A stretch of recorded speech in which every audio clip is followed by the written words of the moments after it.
estamos en vivo. Muy buenos días a todas y todos. Un abrazo fuerte por parte de la Federación Nacional de Ecuatorianos con Discapacidad Física en este podcast.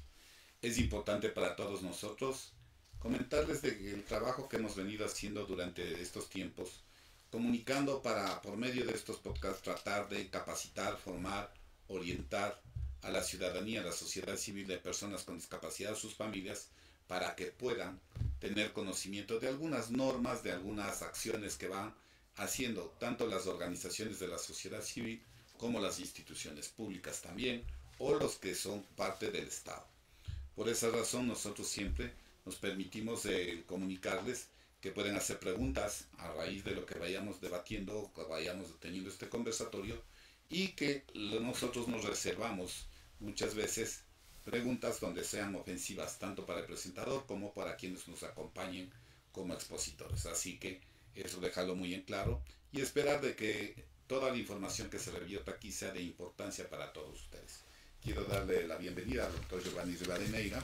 Principalmente hoy día vamos a tratar un tema muy importante, y Giovanni, bienvenido, sobre qué es un veto y el veto de la ley de discapacidades, que ha quedado como inquietud muy grande en toda la sociedad civil de personas, de atención a personas con discapacidad.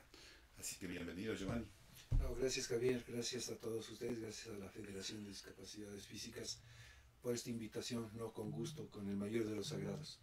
Tengo una gran empatía y también resiliente a ajustarme a la situación, a las condiciones muchas veces lamentables, pero les queremos ver nosotros a estas personas con discapacidad de todas las federaciones, que las normas, las leyes sean siempre en beneficio de ellos. Veamos cómo va. Perfecto, muchísimas gracias, Giovanni. Hay algo como un antecedente importante. Dentro de la estructura, hablemos de que una ley, ¿cómo debe iniciarse un proceso de ley? O sea, ¿cuál es la base de sustento? Lógicamente, una ley va cubriendo la necesidad que necesita un ciudadano, principalmente para regular y que pueda tener, en el caso de las personas con discapacidad, tenga una normativa jurídica que le permita tener la igualdad de oportunidades o de condiciones para poder enfrentar a la vida cotidiana, ¿no es cierto? Directamente. ¿Cómo es un proceso de ley? ¿Quién las puede presentar una ley? ¿La sociedad civil? ¿Solo los asambleístas? ¿Solo un grupo parlamentario? ¿O cómo funciona en este caso? Yo, como ciudadano natural, voy a decir, Javier Torres puede presentar una propuesta de ley. ¿Cómo funciona el proceso legislativo directamente ante estas propuestas? Ya, te entiendo. Iniciemos con que la ley o la generación de una ley tiene que ser en términos generales. Pero considerando que es para un grupo humano importante, como son las personas con discapacidad, el artículo 11 establece la claridad, o con claridad establece las acciones afirmativas. Justo con lo que tú mencionas, para que este grupo de personas se encuentre al menos en un mínimo de igualdad de condiciones, de oportunidades y de garantías. Y digo mínimo porque progresivamente se ha ido avanzando. Ya no es la persona con discapacidad la abandonada, invisibilizada. Al contrario, hoy a través de las federaciones o desde las federaciones o desde los organismos que trabajan en favor de estas personas se han logrado muchos avances. Y esos están protegidos por la Constitución y las leyes como esta, como la Ley de Discapacidades. ¿Cómo se presenta un proyecto de ley? O para que se apruebe y llegue a ser una ley, una norma. Es la iniciativa. La Constitución establece la iniciativa de la ley. En primer lugar, la iniciativa la tiene el presidente de la República, no, el Ejecutivo como autoridad del Ejecutivo. También la iniciativa de la ley la tiene el legislativo, a través de sus legisladores, ahora a través de sus asambleístas. Y las funciones del Estado.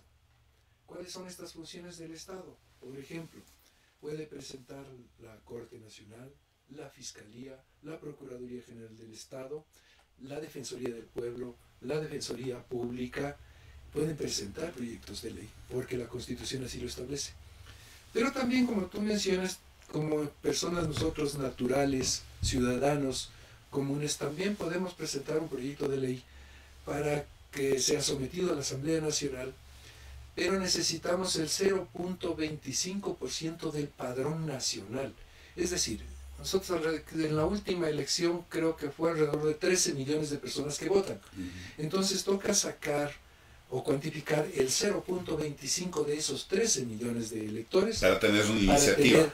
con la firma de ese 0.25 de los 13 millones, ahí tendríamos la posibilidad de que un ciudadano común, o ese grupo de ciudadanos que logró ese 0.25% del padrón nacional, pueda presentar sin que necesite al Ejecutivo, al Legislativo, a las funciones del Estado. Pero podría presentarse también otra opción. Podría ser que un grupo de ciudadanos con discapacidad y sus familias pueda presentar a un asambleísta, claro que sí, una propuesta de ley, que sería mucho más fácil que conseguir las firmas. ¿Cuál es el efecto cuando consigues las firmas y cuál es el efecto cuando en realidad lo presentas bajo el auspicio de algún asambleísta o de alguna comisión que se le presente la propuesta? Claro, tiene que presentar dentro de en la asamblea, por ejemplo, son los bloques los que presentan, porque hay también un mínimo que tiene que ser firmado por los asambleístas. Per se, uno solo no podría ser, pero sí un bloque presentarlo.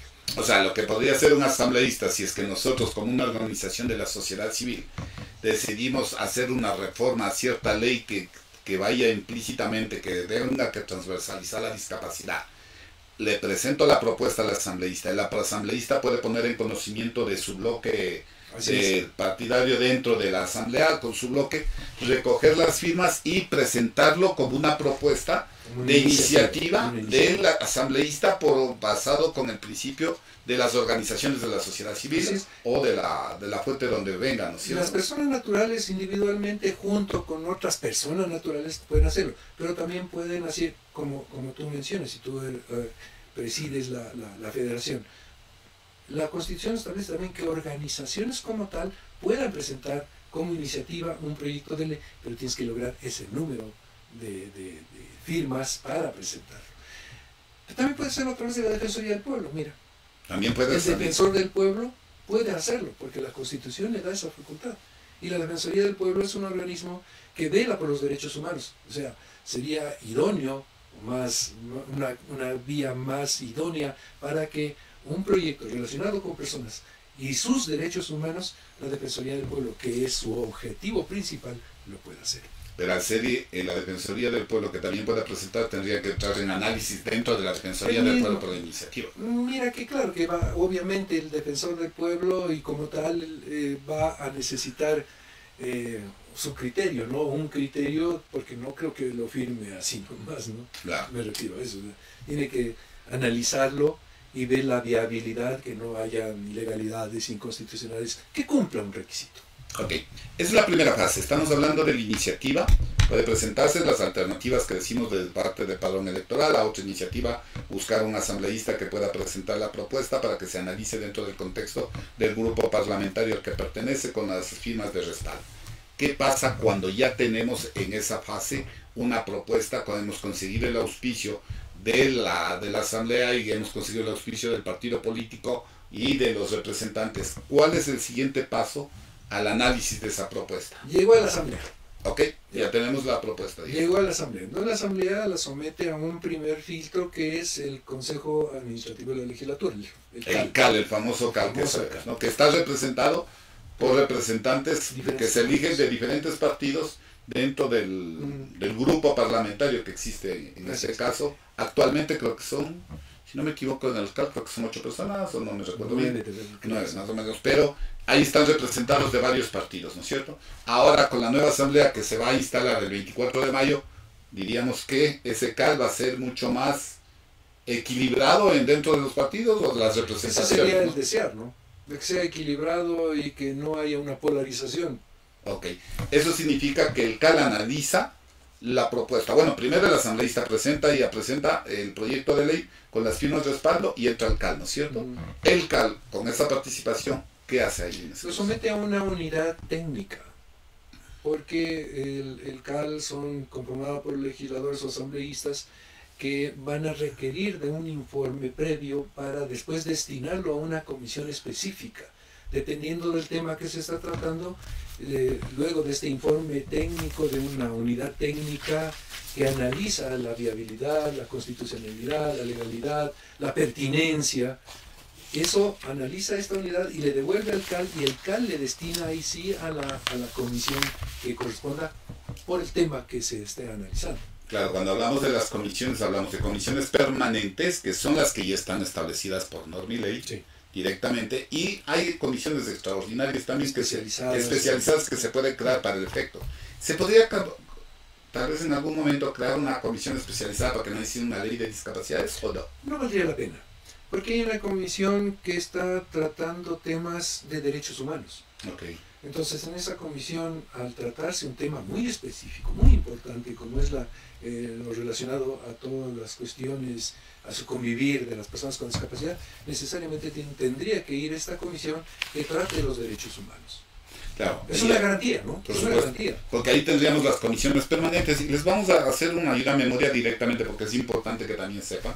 Tenemos la Comisión de Justicia y Estructura del Estado, tenemos una Comisión de los Derechos de los Trabajadores y la Seguridad Social, una Comisión del Régimen Económico, Tributario y Regulación y Control, una Comisión de Fiscalización y Control Político, la Comisión de Desarrollo Económico, Productivo y Microempresa, la Comisión de Soberanía, Integración, Relaciones Internacionales y Seguridad Integral, la Comisión de la Biodiversidad y Recursos Naturales, la Comisión de la Soberanía Alimentaria y Desarrollo Agropecuario y Pesquero, la Comisión de Gobiernos Autónomos Descentralizado, Competencias y Organización Territorial, la Comisión de Educación, Cultura, Ciencia y Tecnología, la Comisión del Derecho a la Salud, la Comisión de la Participación Ciudadana y Control Social, y la Comisión de Derechos Colectivos, Comunitarios y de Interculturalidad, la Comisión de Protección Integral de Niños, Niñas y Adolescentes y el Comité de Ética. O sea, estas son las comisiones que existen directamente en la Asamblea. Muchas veces se ha vinculado a la Comisión de la Salud directamente en discapacidades, pero en la última reunión, sabemos de en la última Asamblea, la propuesta de la Ley de Discapacidades entró a la Comisión de Garantías Constitucionales, Derechos Humanos y Derechos Colectivos y la Interculturalidad. Por la especialidad. Porque se basa en derechos humanos principalmente. Ok. ¿Este comité analiza el contexto de la ley o no? ¿O analiza la propuesta? La comisión. ¿O solo ve el objetivo, los antecedentes para ver a qué comisión la deriva o no? A ver, en la Asamblea lo óptimo es que se cumpla esas disposiciones, ¿no? Que el tema que requiere sea analizado por una comisión especializada, que conozca de aquellas situaciones en las que el resultado sea el más óptimo. Si, por ejemplo, voy a decir tal vez una barbaridad, un tema como este, relacionado con derechos humanos, que lo analice o quiera analizarlo, o por petición o interés de algún asambleísta, que se vaya a la comisión de lo laboral. No hay esa especialidad, no hay esa probidad para el análisis profundo, específico, delicado que se requiere de estas normas como la de discapacidades, o que se vaya a la salud. La salud obviamente está relacionado con algunos tipos de discapacidad, pero no siempre. Además no se basa en el principio que no es una condición de salud, sino es una condición de derecho humano. Puede estar basada en el principio. Puede estar asociada a la condición de la salud, sí, pero más en estos temas ya va más relacionado a los derechos humanos y las garantías que tienen esos derechos humanos. Dígase garantías fundamentales establecidas en la Constitución o garantías que están establecidos en los instrumentos internacionales. O sea, en la práctica el CAL envía esta comisión, la comisión analiza el tipo de competencia que tiene la norma de la que se está presentando, el proyecto de ley o la reforma de ley, claro, lo pasa directamente ya y designa a la comisión que debería ir para que analice con su informe. Pero también puede invitar a las otras comisiones para que analicen. No hay libertad en eso, claro, hay libertad de cualquier asambleísta de presentar sus observaciones, sus criterios, sus análisis a esa comisión respecto de ese proyecto. Igual que las otras comisiones, por lo de la laboral, porque la ley tiene temas laborales, tiene temas de derechos humanos, de deporte, de cultura, porque transversalizas la discapacidad en la norma jurídica de todos los rectores de la política pública del país. Es que es un tema transversal. Recuérdate, las políticas públicas relacionadas con la discapacidad, todas tienen que estar transversalizadas. No puede desconocerse un tema relacionado con una persona con discapacidad y tratarse de ese tema individualizadamente, tiene que transversalizarse y ser un análisis íntegro. Requiere un análisis integral, porque una persona con discapacidad con otra no son iguales. Tienen una misma condición, pero su situación económica, social, cultural, y se diferencia la condición. Hay diferencia. Entonces, el tratamiento de esta ley, además de ser transversalizado, tiene que ser íntegro. Y esa integridad es la que una persona con discapacidad debe requerir y debe así ser tratado. Y eso es el interés superior. Y eso es la persona, los instrumentos, los derechos fundamentales, los instrumentos internacionales que determinan que no debe ser tratado individualizadamente, obvio, se requería en su momento. Pero los temas de discapacidades tienen que ser tratados transversalizados e integralmente. No porque tiene discapacidad me voy a salud. No tendrá necesidad de atención de salud, pero sí tendrá necesidad tal vez de bienestar emocional, de bienestar psicológico, de bienestar laboral, de bienestar relacionado con la vivienda. Porque además, bueno, en salud puede ser por la acreditación de la condición de discapacidad, que esa es una competencia del Ministerio de Salud directamente. Ahora, esta comisión analiza, ve y lo designan a la comisión. ¿La comisión qué hace? La comisión inicia con una consulta. Esta consulta, es decir, lo ponen a conocimiento de la sociedad. Y la sociedad también tiene el derecho y la obligación de opinar.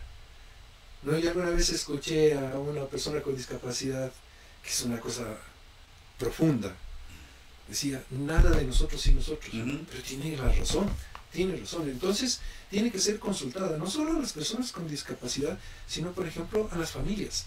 La familia de una persona con discapacidad es muy importante, porque tú, recuérdate que tiempo atrás, quien respondía por la discapacidad era la familia. El Estado no se hacía responsable, te hablo de muchos años atrás. El Estado se apartaba de la condición de la discapacidad y le entregaba esa responsabilidad a la familia. Y la familia era la que solventaba todas las necesidades.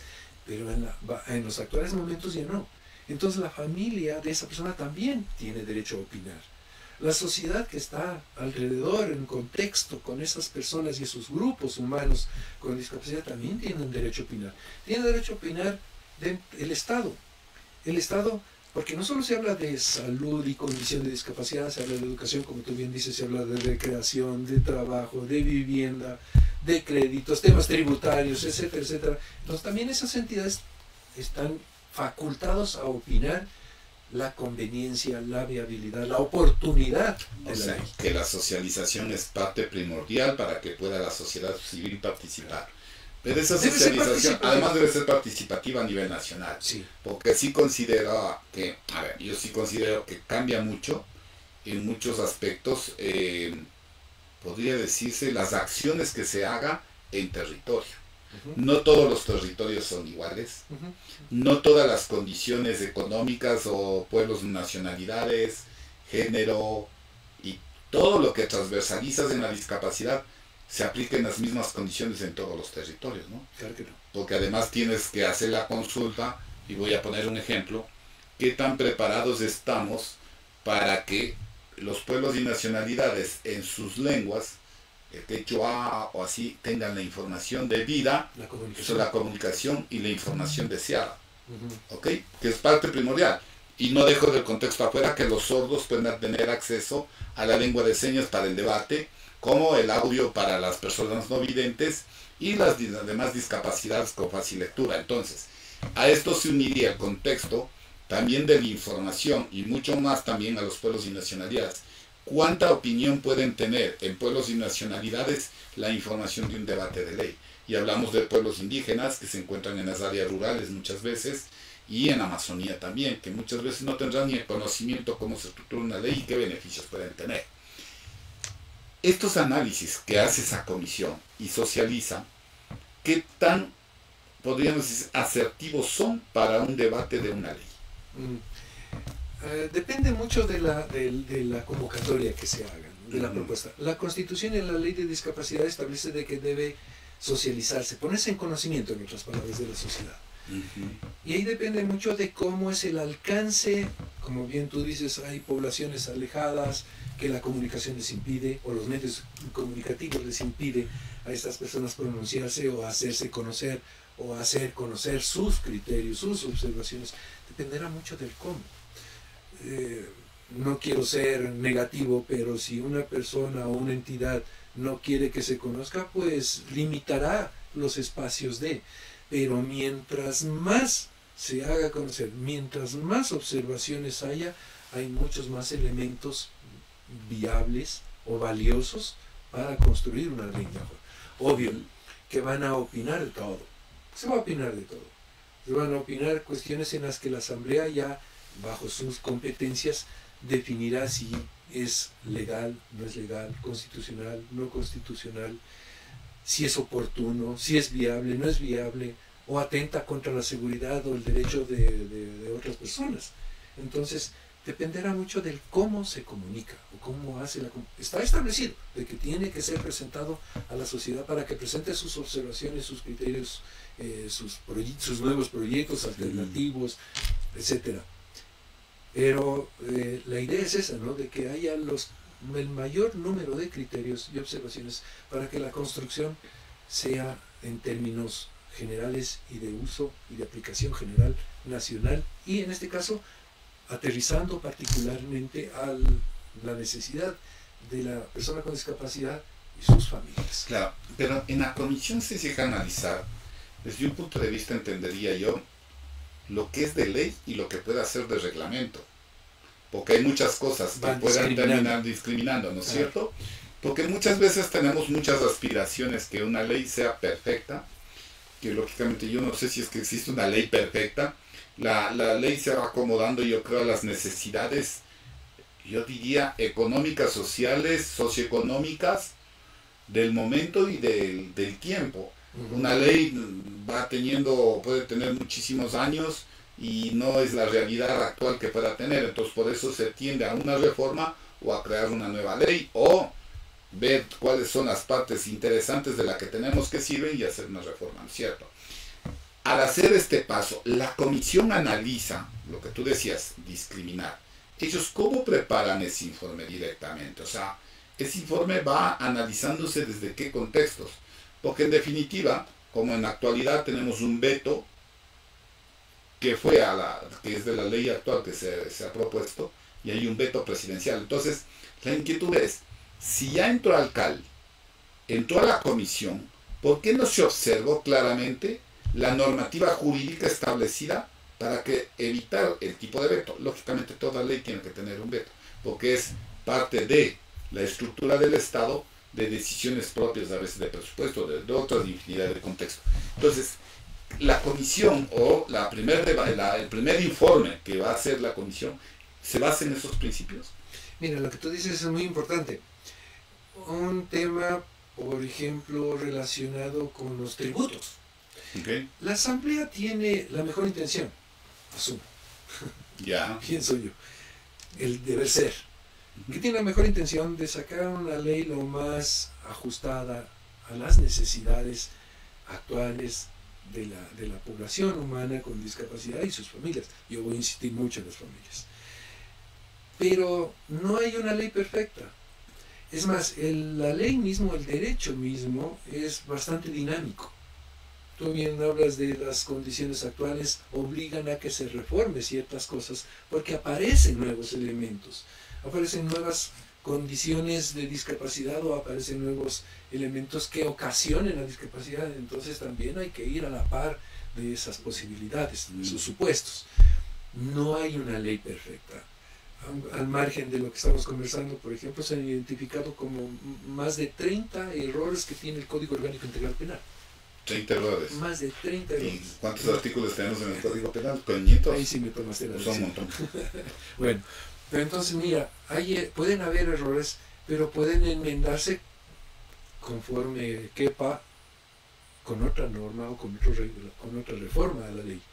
Pero no puede suplir un reglamento. La ley está sobre el reglamento. Claro, pero no puede suplir. Dice, no, esto lo arreglamos en el reglamento, lo modulamos. Lo modulamos con el reglamento, no. Y obvio, el legislador tampoco, o más bien dicho, no podría, la idea es que identifique que va en una ley y que tendría que ir en un reglamento, pero puede pasarse, o sea, puede deslizarse. Y ahí está lo que tú mencionabas hace un momento, la objeción del presidente. Objeta porque esto no es o no debe estar aquí, porque no es conveniente que esté en una ley, ahí vamos sino en una norma. Vamos, entonces seguimos en el tema Y lo importante es, estamos en la primera informe. Ya, vamos al el primer informe para el primer debate. El primer debate. ¿Qué puede pasar en el primer debate? O sea, ya está el informe, eso se lo presenta directamente en la comisión. Sí, yo puedo presentar ahí sí como ciudadano. Yo puedo Todas las presentar observaciones que directamente a la asamblea, porque está en manos de la comisión un proyecto en el que yo puedo presentar como interesado particular, yo puedo presentar una reforma o un criterio o una observación de que ese artículo o ese tema relacionado o el capítulo puedo presentar a que no es correcto y tener otra idea, pero lo presenta. La cosa es que la asamblea ponga en una a discernir eso y calificar si cabe o no cabe esa propuesta. Ya, ahí hay una pregunta que es importante porque, a ver, muchas veces cuando llega a la comisión tú puedes aportar, Sí. como ciudadano, mandar un oficio y decir, señora presidenta o presidenta de la comisión, mire, tengo estas observaciones a la propuesta de ley. Esa comisión verá si le hace caso o no le hace caso, le acepta o no le acepta la observación. Si vale la pena o no. Claro, ha habido casos de que han presentado una propuesta de este tipo y han dicho, no, es que ya se debatió en el análisis con las organizaciones de la sociedad civil y no le dan paso al criterio de otro ciudadano que está presentando a la comisión. ¿Eso es estable o no es estable? Todo puede pasar. No, o sea, yo presento bajo un concepto de necesidad de un grupo humano o individual. O individual, exactamente. Yo lo presento. Que la comisión no le dé paso, el no darle paso, tiene que fundamentarlo. ¿Le puede contestar o no le contesta a la comisión? No, debe contestarlo. Sí debe hacer. Debe contestar. Inclusive esto por una cuestión de responsabilidad, ¿no? Debe contestar. A que se ha topado su tema, se agradece, yo sé, los textos como lo hagan cada uno, y se tomará en cuenta en su momento o cuando estemos tratando este tema, pero se considerará. ¿Puede ser bueno o no puede ser bueno? Lo que significa... Sí, perdón, tenemos una pregunta de la audiencia. ¿Por qué se hace el veto a la ley de discapacidad cuando nosotros, la sociedad civil, no nos habían socializado el tema y que nos consultaron justamente para dar nuestra opinión de las necesidades de discapacidad? Pregunto. Ok, a eso vamos a llegar ahora, sino que estamos tratando de dar una información de antecedente. ¿Cómo funciona? Porque al final de lo que seguimos hablando, van a entender por qué nosotros hacemos el seguimiento y el camino que estamos trazando para que entiendan por qué se da un veto. Y vamos a topar el veto de la ley de discapacidades actual, cómo está en el proceso y qué es lo que hemos avanzado. Por eso les vamos a ir contestando en el camino.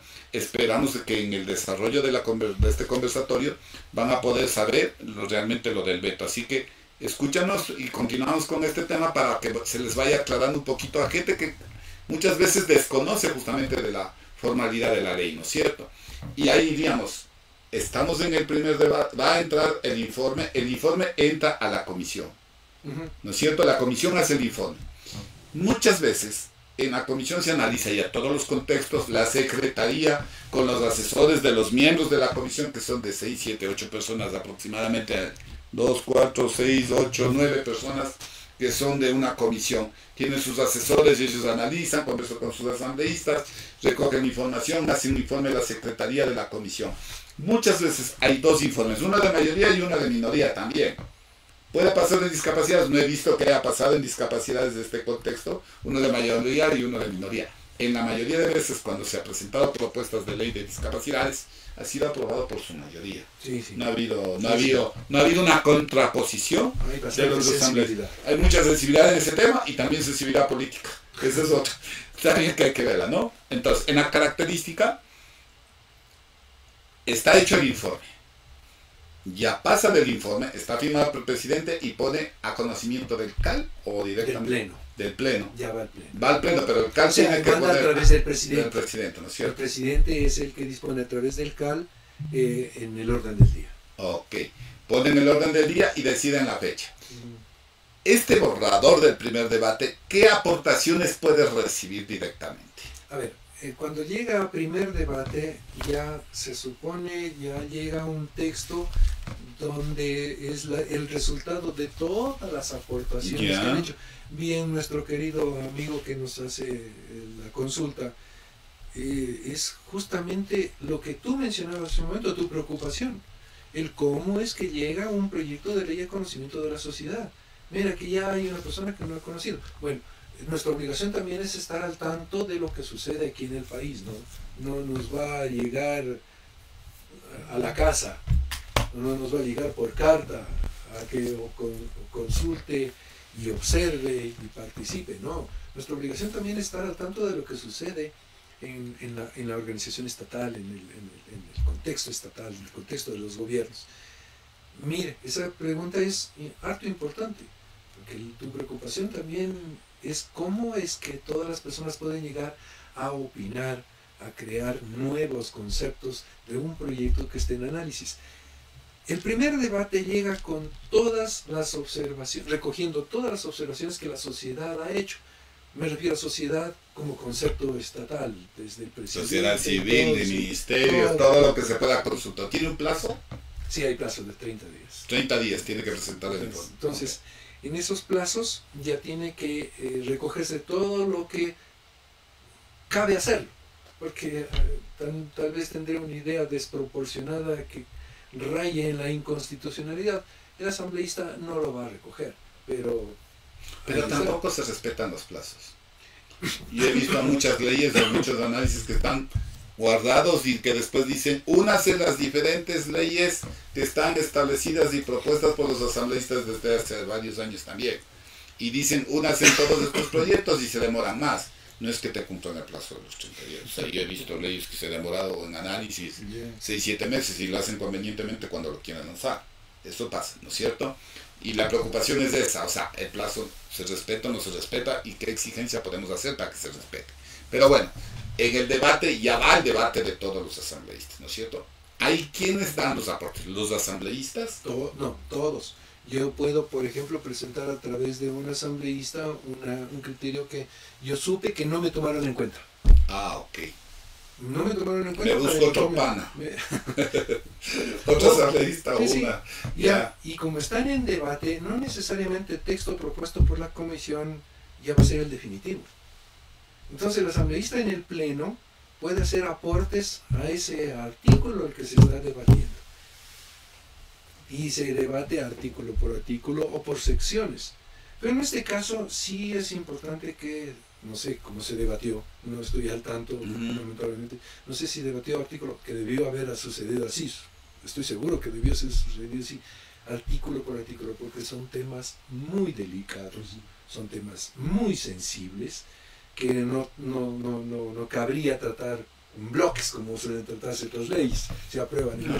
Pero el primer debate sí suele suceder eso, se analice artículo por artículo la conveniencia y la oportunidad que necesita la población en el Ecuador respecto de una nueva ley, porque hay nuevos elementos, hay nuevas condiciones relacionados o asociados a la discapacidad y a sus derechos y garantías. Eso significa que el análisis de la ley se va debatiendo artículo por artículo y no necesariamente tiene que ser en un día, puede ser en 2 meses, 3 meses, de acuerdo al avance de la lectura y las diferentes leyes, ¿no es cierto? Eso lleva un tiempo, ok. Esos aportes ya dados por la sociedad civil, dados por los asambleístas, lógicamente estas son las partes que son las de impacto cuando vemos que los asambleístas debaten y discuten sobre el porqué de la política es importante, que esta norma sea razonable. Yo digo que ese es el momento que el asambleísta tiene que lucirse directamente de defender su posición ante una ley de un grupo de atención prioritaria constitucionalmente. Analizado y cerrado, podríamos decirte, el proceso del primer debate, ¿qué sucede ahí? Regresa a la comisión. Ya con todas las observaciones y ahí asimismo también hay una secretaría de relatoría en las comisiones.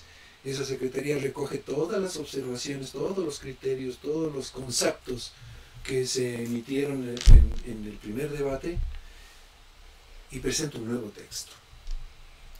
¿Es un nuevo texto o es un texto mejorado? Nuevo texto. Pueden cambiar el toque. O sea, si se le ocurre a alguien decir no, a esta va rechazando, eliminando y... pero la responsabilidad del asambleísta tiene que fundamentar, ¿no? Primero. Tienen que fundamentar el por qué no ocurriría o no debería ocurrir así esa redacción o ese texto. Tienen que fundamentarlo. Que no creo que haya... Hablemos positivamente. Okay. No creo que haya un asambleísta que se oponga a una situación relacionada a esto. Bueno, yo he conocido algunos que sí se han opuesto en ciertas cosas, ¿no? Que a veces no pues sí, hablemos positivamente. Ahora, perdón. Lógicamente, al sistematizar, podríamos decir, todas las observaciones, el asambleísta tiene que presentar por escrito sus observaciones también a la comisión, para que quede por respaldo, ¿no es cierto?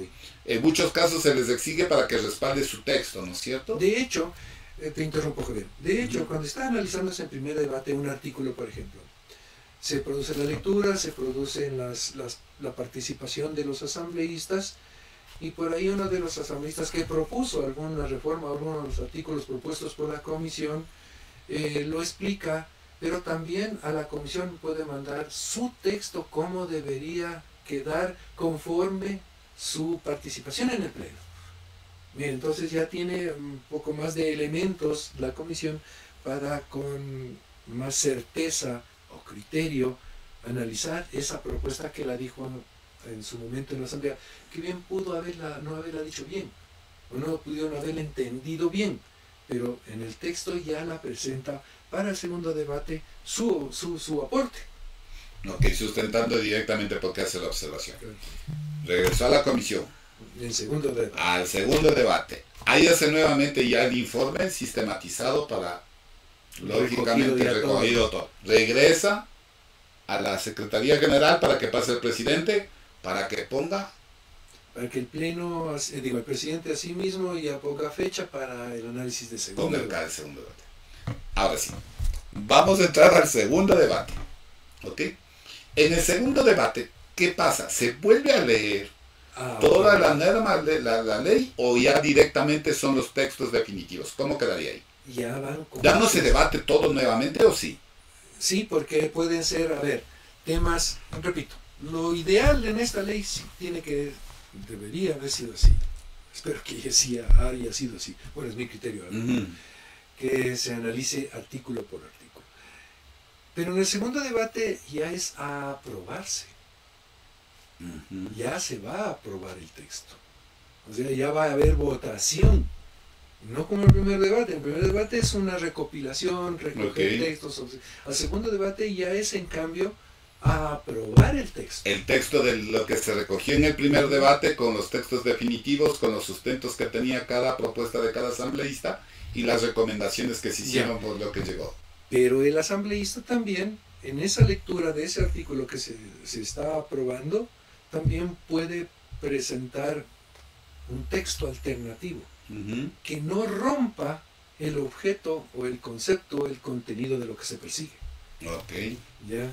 Entonces, la comisión presentó algo, el asambleísta presenta otro texto que se refiere a eso, pero tiene que ser consultado por el presidente o presidenta de la comisión. Y esa autoridad de esa comisión aceptar el texto que se propone nuevo. Puede ser nuevo. O puede ser una frase o una nueva redacción que le dé mayor sentido, mayor comprensión al artículo, sin que se pierda el objeto que persigue. Entonces, pero consulta al presidente o la presidenta de la comisión y acepta el texto, y ese es el segundo votación. Ok. Seguimos en el segundo debate, ¿no es cierto? Ahí ya está aprobándose ya. Ya se aprueba. También le puede llevar varias sesiones. Claro. Ya. Sí. Ahora sí, ya los textos quedan definitivos y aprobados. Y queda la ley, podríamos decir, ya sustentada, de acuerdo aprobada por la asamblea. Por la asamblea. ¿Qué pasa de ahí?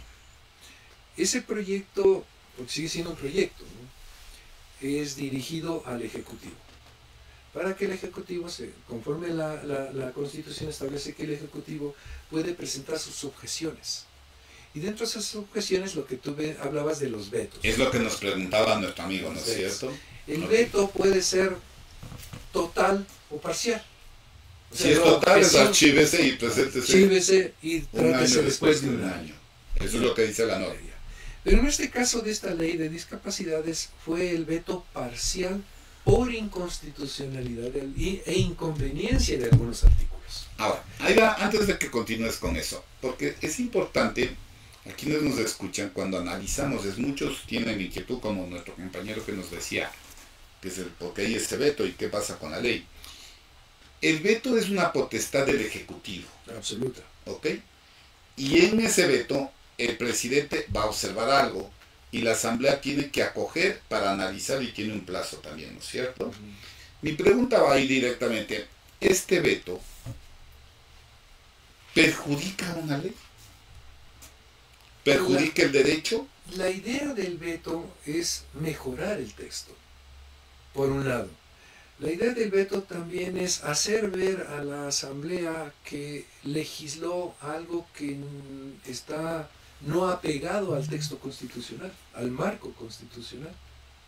Entonces, ahí habla de un veto, de una objeción de inconstitucionalidad. No está, a ver, un poco académico.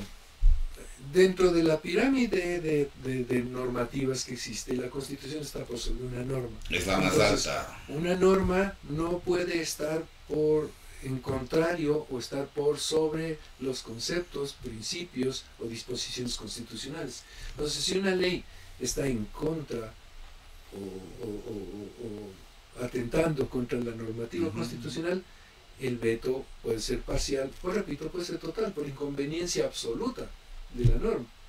Entonces, sí, el Ejecutivo tiene esa facultad de vetar total o parcialmente. ¿Por qué? Porque puede estar en contra de los intereses, inclusive de los intereses nacionales. Puede estar en contra de los intereses establecidos en un plan nacional de desarrollo, etcétera, etcétera.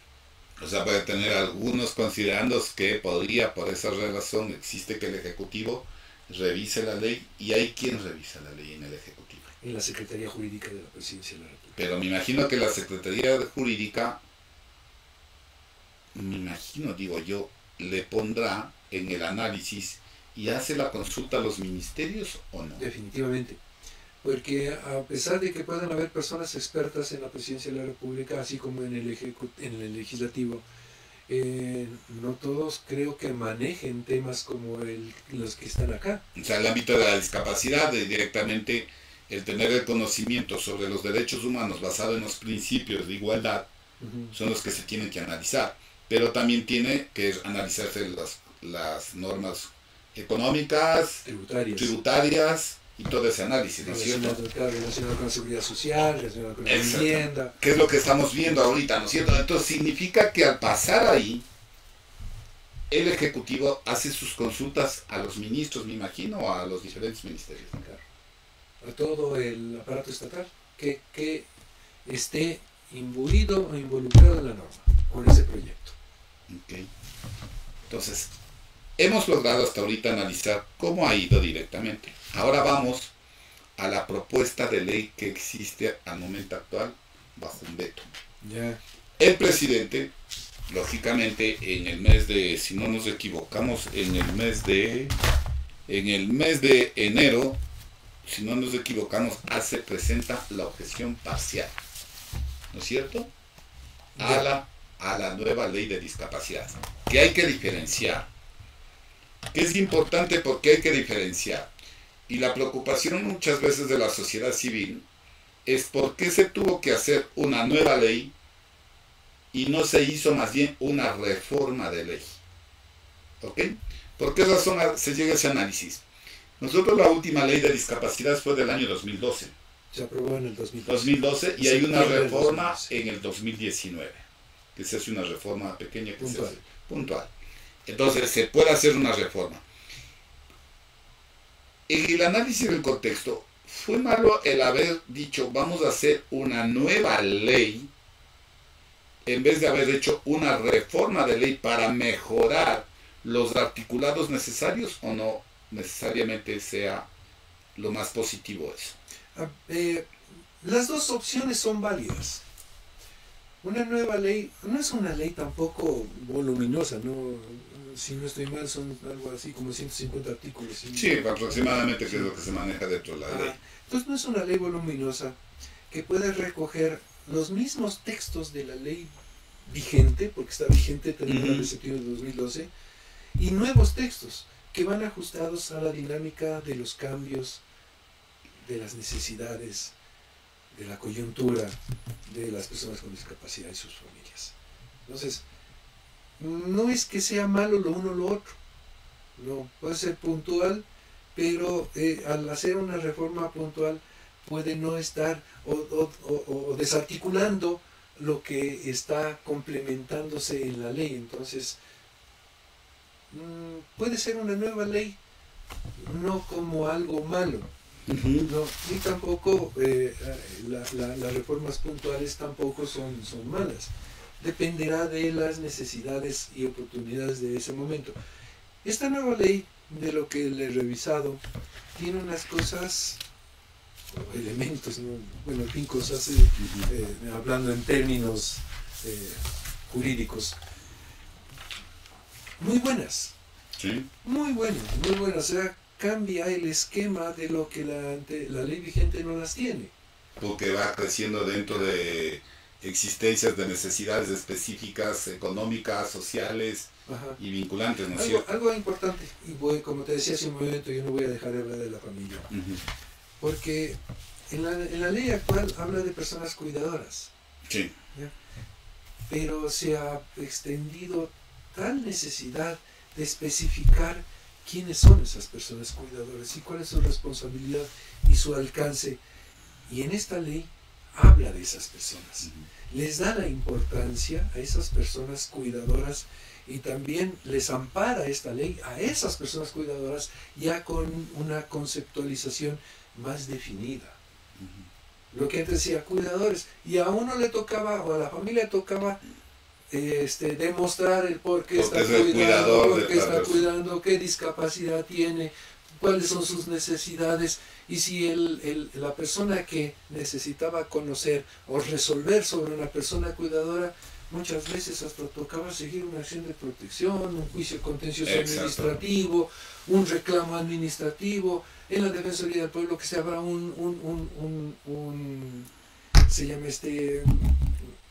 bueno, las acciones de protección directamente para pedir una garantía. Un expediente defensorial. Entonces, trababa. ¿Por qué? Porque tenía que demostrar que es la cuidadora. Pero ¿quién más que esa familia para proteger a la persona con discapacidad? En esta ley, mira que está clarificada. Muy importante, claro. Mira eso. Mira, y eso es una parte primordial, pero el cuidador y también hay que diferenciar con el sustituto. Son dos cosas diferentes, que no se confundan dentro de los compañeros, porque el sustituto es laboral. Tiene que ser calificado también. Calificado también.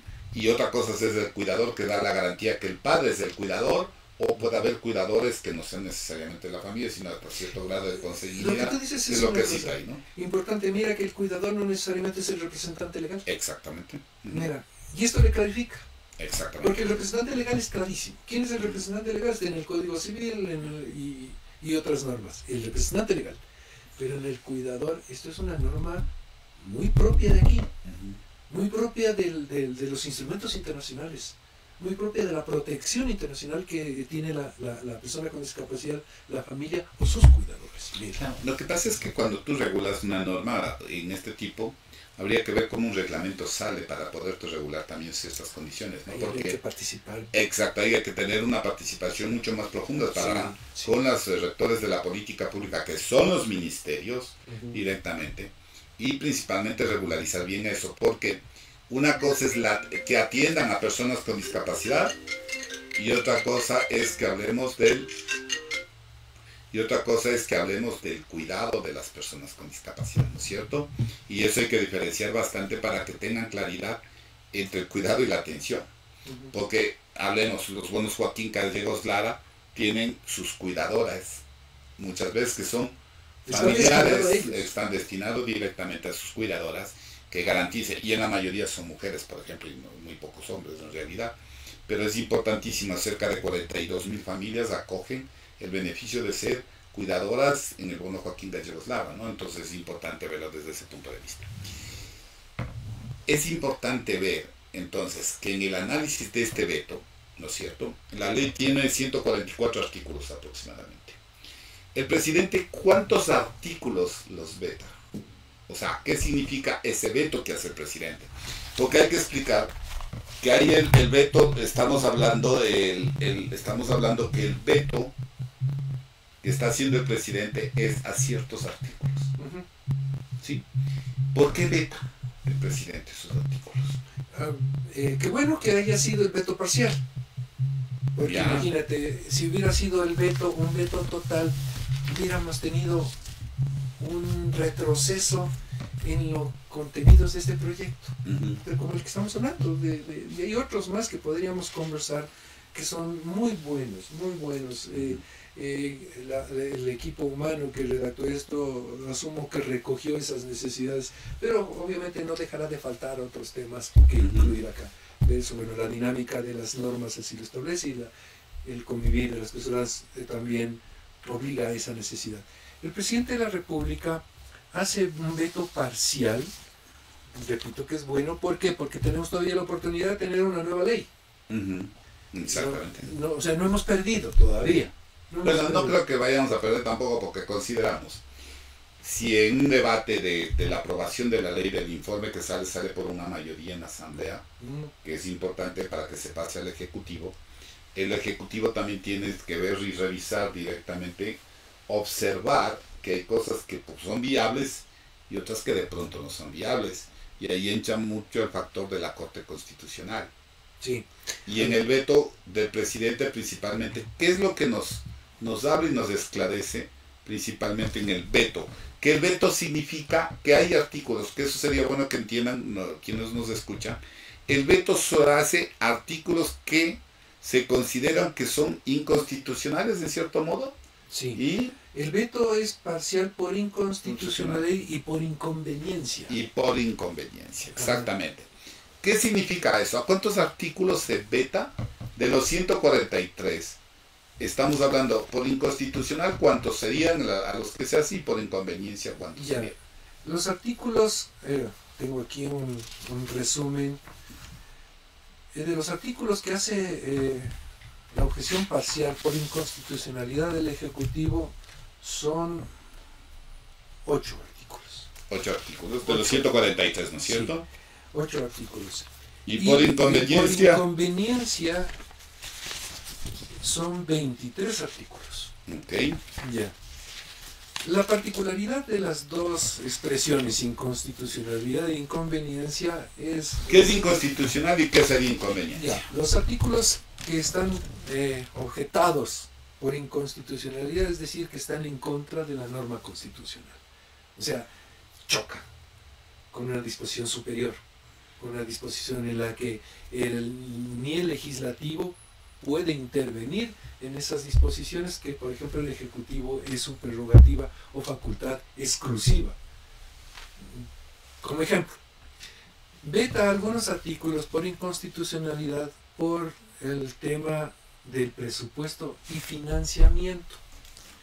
La Constitución establece que el presidente de la República es el único o la única persona o la única autoridad del Ejecutivo que puede reformar, cambiar, modificar, proponer o eliminar temas presupuestarios o tributarios.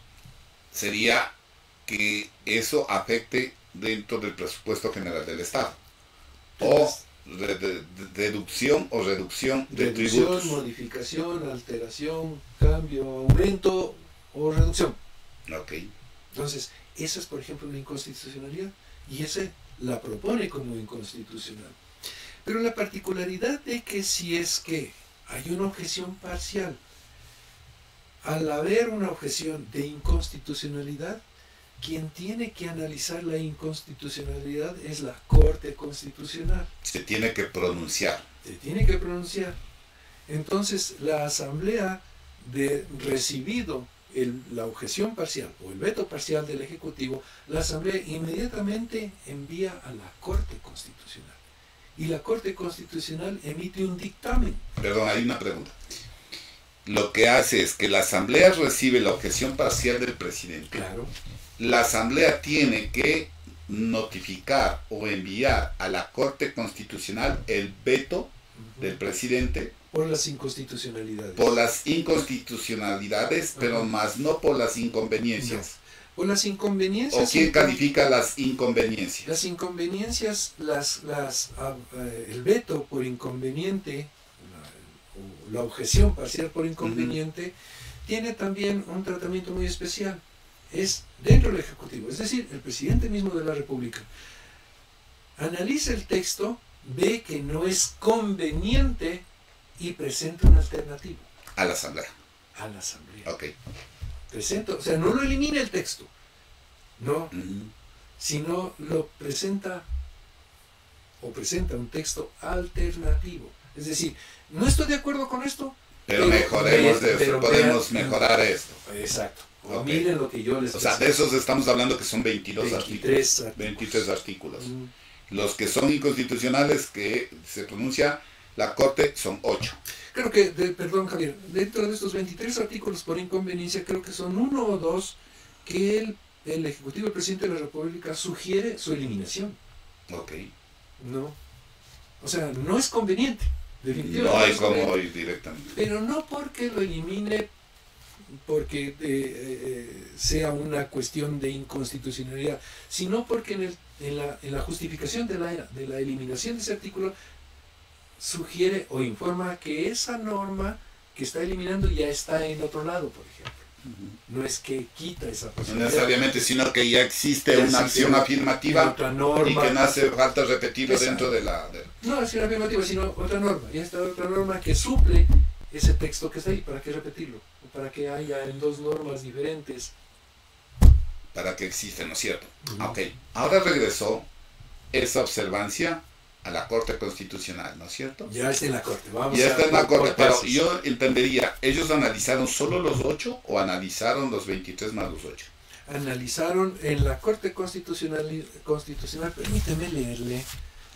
Aquí está el dictamen número 1-25-OP-25, ¿ya?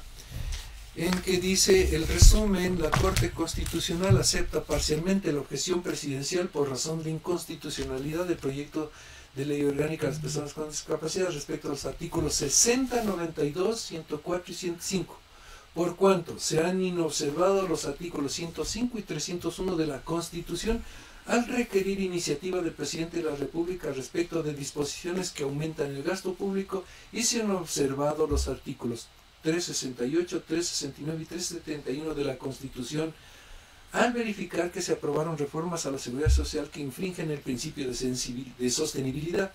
Este organismo también declara improcedente las objeciones por inconstitucionalidad, los artículos 56, 66, 99 y 106. Entonces, en resumen, la Corte Constitucional definitivamente confirma la inconstitucionalidad de los artículos 60, 92, 104 y 105 y no declara o no acoge la improcedencia de la objeción por inconstitucionalidad del Presidente de la República de los artículos 56, 66, 99 y 106.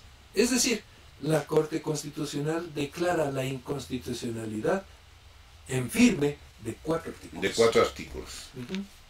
Eso significa que no puedes tratarlos. Que no puede estar, pero eso es lo que debe eliminarse. La Corte Constitucional indica claramente que eso debe eliminarse del proyecto de ley. Pero eso le dispone a la Asamblea. No. La Asamblea ya no tendría que volver a tratar estos, porque ahí se estaría cometiendo una barbaridad.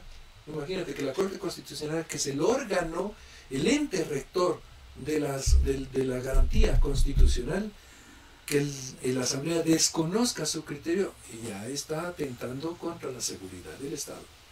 Ok, significa que no puede volver a topar esto. Esos 4 artículos. 4 artículos. Los otros artículos sí los puede. Sí, porque la Corte Constitucional no los declara inconstitucionales, sino al contrario les da viabilidad y, digamos una palabra un poco nuestra, le echa al piso esos 4 artículos al Presidente de la República y le dice sí son válidos.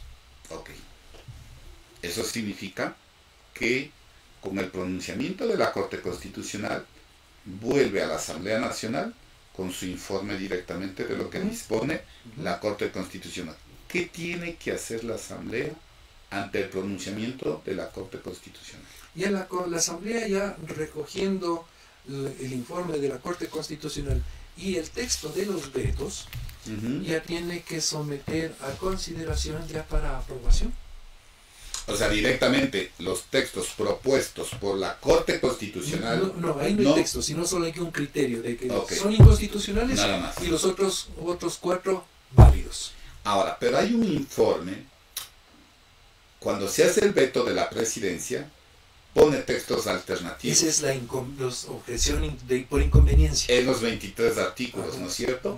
Eso es, por ejemplo, un artículo que analiza la inconveniencia. Quiere decir que no es que descarte el presidente, sino que el presidente dice mejorar en cierto modo la redacción. Mejor viabilidad, mejor comprensión.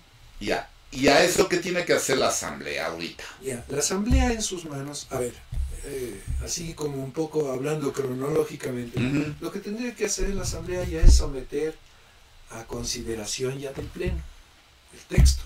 Los textos serían. Los textos, tanto de la Corte Constitucional como... La comisión va a encabezar esto también con la Secretaría de la Presidencia de la Asamblea.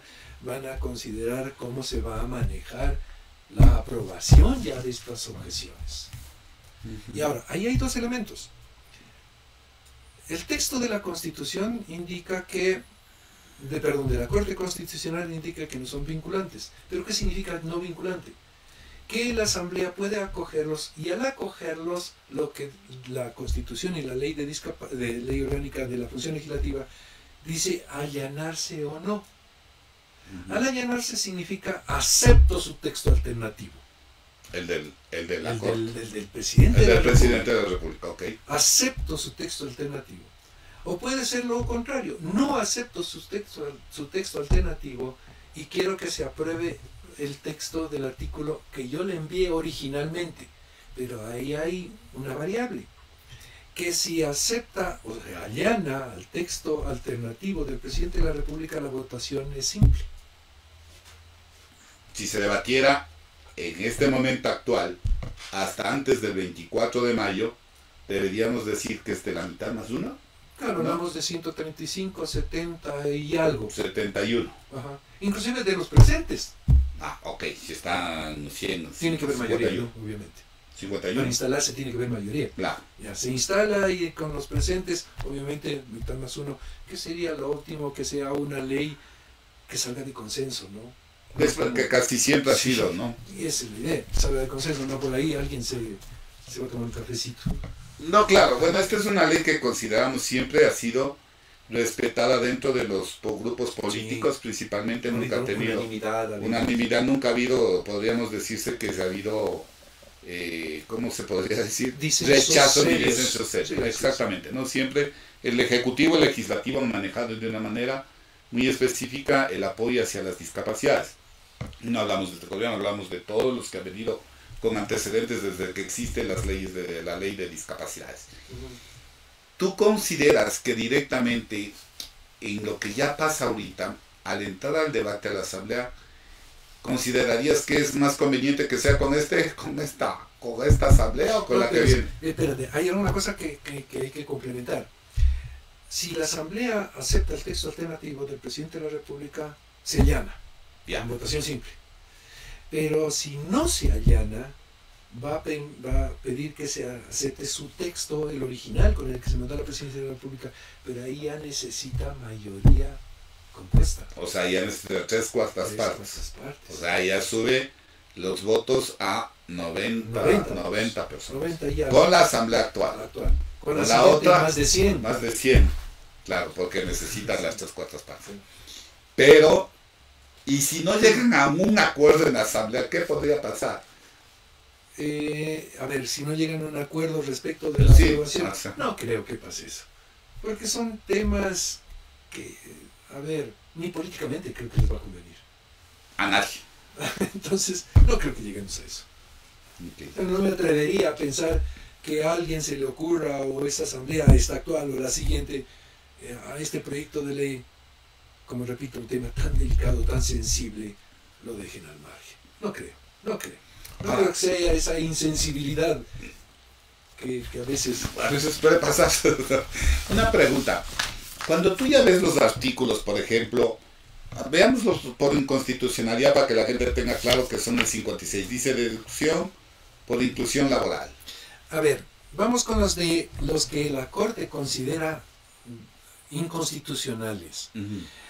Dice el artículo 60.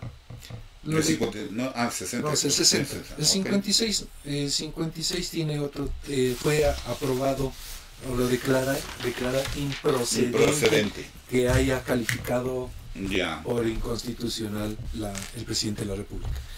El primer artículo que declara la Corte Constitucional como inconstitucional es el artículo 60. Dice, porque no tiene estudios actuariales del IES relacionados a la jubilación por discapacidad.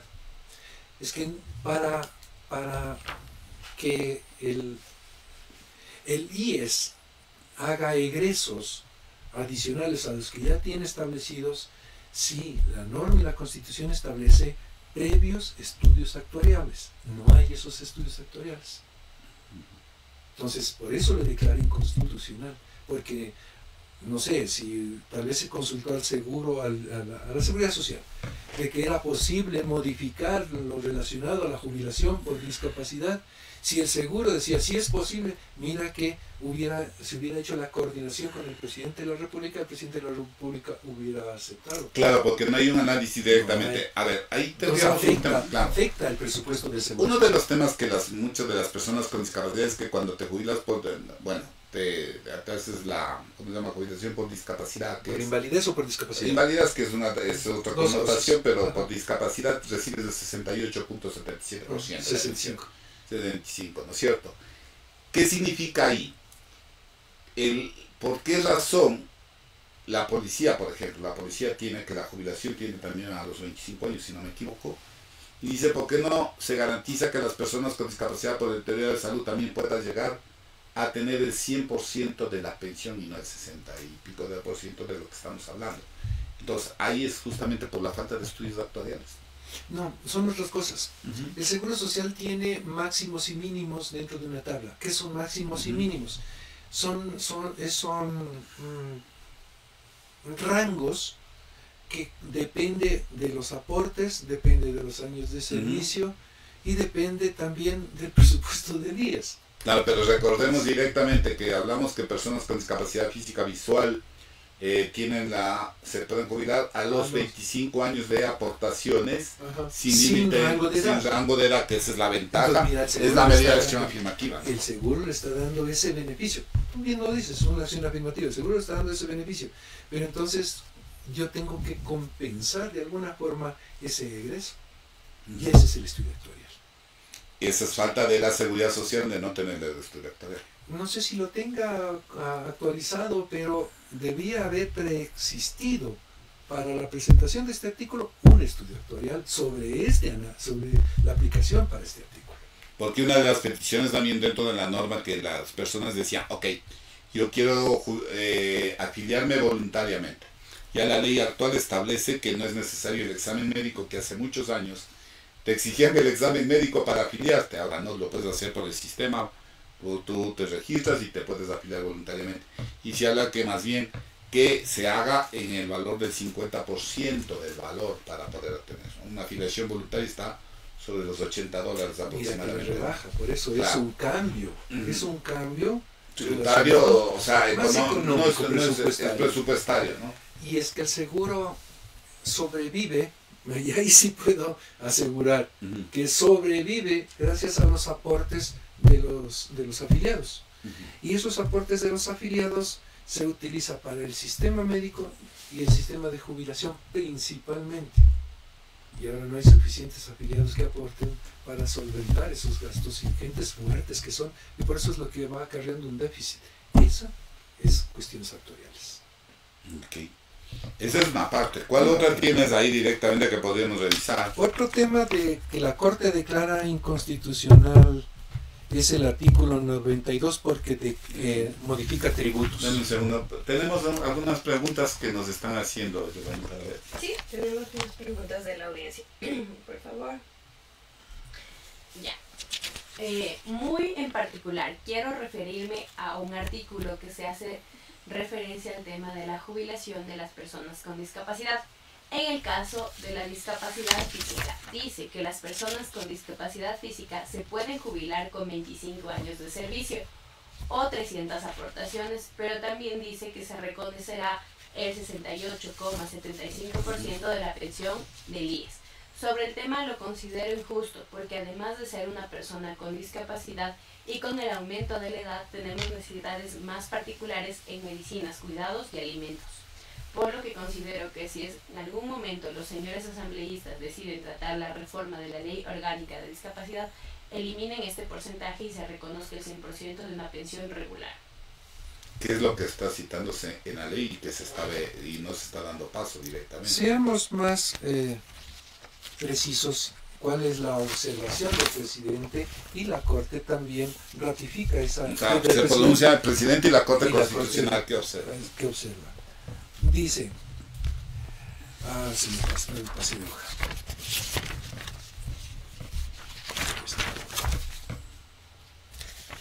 El artículo 60, que está refiriéndose a los estudios actuariales, dice: el artículo del proyecto de ley establece las condiciones para acceder al permiso por maternidad. Sin embargo, es necesario señalar que estas condiciones implican incremento de gasto público, por lo que tanto es necesario mencionar que el 135 de la Constitución establece que aumentan el gasto público. Este es el 60. Después viene también el procedente del artículo 92, 104 de la Asamblea y 105. Ya. Lo que nos menciona nuestro querido amigo ciudadano que hace la pregunta es algo loable, definitivamente. Yo no sé, yo no participé en esto, sí estuve haciendo el seguimiento de cómo va este proyecto de ley y cómo al fin llegó a la Asamblea, pero si hubiera sido oportuno que todo el equipo humano, asociativo, público que trabajó en este proyecto, si hubiera sido bueno que presenten propuestas de reformar ese tema. Si es bajo. La persona con discapacidad, el aporte se basa en sus ingresos y el tiempo de servicio. Sus ingresos por el tiempo de servicio y su edad. En este caso de las personas con discapacidad no se considera la edad, pero sí el tiempo de servicio. Que la medida de acción afirmativa es no los años. No, los años de servicio de aporte sí. No, los años de aporte estamos de acuerdo, pero no años. la edad. Pero el deterioro cognitivo, físico, el desgaste de la persona con discapacidad a que no tenga discapacidad es mucho mayor. Y la mortalidad es mucho más alta dentro de lo que es no tener discapacidad y tener una condición de discapacidad. Ahora, se analizó dentro de la Asamblea el tema. En la lógica funciona así. Lo que pasa es que está en estos vetos, ese tema está tal cual. Exactamente. Lo que dice nuestro querido ciudadano. Pero, digo, lo que sí hubiera sido oportuno es que se trabaje con el Seguro Social y ver la oportunidad al menos que se elimine ese 68.75% y al menos como un avance a la jubilación de las personas con discapacidad se empate con el resto de ciudadanos. Pero una pregunta, ahí me queda una inquietud. En cierto modo que se empate en que sea el 100% de la pensión. Es que el 100% es ya cuando tienen una aportación de más de 30 años. Sí, no necesariamente. Pero, por ejemplo, años. La Policía Nacional, por riesgo vida que tienen dentro de eso, es que tienen otro sistema pero se acoge, ahora están con el Seguro Social y tienen 25 años de aportaciones, por ejemplo. Sí, para 25 años se pueden retirar y tienen el 100% de la pensión. Entonces, alguna vez hizo el análisis de ese y el pedido de la mayoría de personas con discapacidad iba en ese camino directamente, ¿no es cierto? Ahora, si el Ejecutivo te dice, quiere decir que en cierto modo te dice, no es viable porque no hay el estudio actuarial, porque eso es lo que están diciendo. Si voy al Seguro Social también me van a decir, no tenemos el estudio actuarial. Pero hay que empezar. Pero mi pregunta es ahí. ¿No deberíamos ir por una reforma a la ley de la seguridad social para poder insistir ante esta norma jurídica para poder tener la misma? Es que las coordinaciones que necesitas son no solamente de la seguridad social, tienes que ver con el Ejecutivo, tienes que hablar con el El Ministerio de Ejecutivo, Salud. bueno, la Seguridad Social es parte del Ejecutivo, de cierto modo, porque no Ya, tiene parece. representante del Ejecutivo, No ¿no? te metas en ese lío. Pero en definitiva, termina siendo así, o sea, lo que hay que revisar, y muchas de las preocupaciones de las personas con discapacidad, lógicamente, Pero Javier, que les avanza paso a funciona. paso. Sí. Avanza paso a paso. Logremos al menos, o que se logre al menos, que se elimine ese porcentaje para la jubilación del 68.75 y se apareje a la jubilación de las otras personas. Ese ya es una conquista. Mira, ese es un avance. Y ese es un avance. Claro, pero en referencia a que hay personas con discapacidad que se jubilan después de los 60 años y los 30 para ver. Tenemos otra pregunta. Buenos días, compañeros. Muy importante este tema. Gracias por informarnos. Aparte de que el IES nos reconoce el 68,75%, que es una pensión irrisoria, de los 25 años de aportación, nos paga solo los 20 años. Mi pregunta, ¿es esa si cuando aportamos nos descuentan el 100%? Gracias. ¿Les descuentan de qué será? No lo entendí ahí. Lo que entiendo de la pregunta es, ¿la persona con discapacidad aporta el 100%? O sea, el 9.11% que nos toca. El 10%. Hablamos del 10%. 10%. No, bueno, no es del 10% porque se me Sí, sí, no me sí. acuerdo que Sí. es el 9.11% Ajá. y el otro es el 11.9%, si Que no me suma el equivoco, 20. que es el de la empresa, sube el 20%. El aporte patronal. Lo que está diciendo, y entiendo, la compañera con discapacidad dice, yo aporto el 100%, ¿y por qué me dan el 68% y no me permiten? Esos Es- justamente son los cálculos que se hizo cuando en la ley del 2012, la Seguridad Social encontró eso. Puedo conversar en una anécdota de aquello. Ujú. Cuando se conversaba con el Seguro Social, alguien dijo de ese gobierno en ese momento, decía, es que van a quebrar al seguro, por Dios. Y los cálculos que el seguro propuso, y esto fue no este porcentaje de 68.75, es respuesta de un cálculo actuarial De ese momento. de ese momento. Pero es lo que te digo, que a los actuales momentos fuera bueno al menos avanzar a que el cálculo se apareje a la jubilación general. ¿Por qué no? Ya es una conquista, ya hay que empezar. Claro, o sea, insistir en Sí. la actualización notarial, pero además es importante cuando el compañero nos cita o nuestro oyente dice, tiene lógica, ¿no? Digo, yo aporto el 100%, no estoy aportando sobre el 68%. Ujú. También hay que tener la razonabilidad que tampoco cuando aportas el 100% te puedes jubilar a los 25 años cuando tienes discapacidad y sin edad. Es una Que esa compensación. es la compensación y la medida de acción afirmativa que hay que tener mucho en consideración. Que no es lo mismo cuando te jubilas a los 20 años por discapacidad intelectual, que tienes 20 años de aportaciones sin límite de edad, que no es lo mismo jubilarse cuando tienes que cumplir los 60 años y los 30 años de servicio. No estoy justificando eso, solo estoy aclarando para más o menos tener un concepto. En la lógica hay dos clases de medidas de acción afirmativa. La única que compensa, que la que tenemos, que es la edad, que no hay límite de edad para jubilarse, y la otra medida de acción afirmativa, que lógicamente no va a la necesidad específica, que es de pedir que realmente se tome en consideración el 100% de la jubilación, o sea, que no sea el 68.75%. Sea la jubilación general. La jubilación. Y ese sería el norte al que... Claro, a ese deberíamos llegar y sería importante presentar dentro de esto que consideramos que deberíamos trabajar en eso, es ver en realidad cuántas personas con discapacidad existen en la jubilación directamente para poder ver cuántos se acogen a los diferentes tipos de condición y las evaluaciones que se hacen para tener ese dato actuarial que permita tener una mejor razonabilidad para la norma de ley. Pero yo entiendo y tengo claro que ese es un análisis que lógicamente tiene que llegar en algún momento a darse desde la asamblea o también desde No puedes trabajar, directamente, ¿no? ¿Por qué? Porque la Constitución establece que tú como persona natural o como nivel o representando una organización social puedes también impulsar reformas, no necesariamente de ley, Exactamente así sino es, ¿no? reformas por las necesidades que existen. Y puedes empezar a trabajar como asociación, como federación, como organizaciones particulares o civiles, como suele decirse. Puede empezar a trabajar en este contexto. Ok, ¿tenemos alguna otro? ¿Cuál otro iríamos de los artículos? ¿Tienes más preguntas? Sí, tenemos más preguntas. A ver, vamos a evacuar inquietudes más bien hasta. Por favor, un minuto.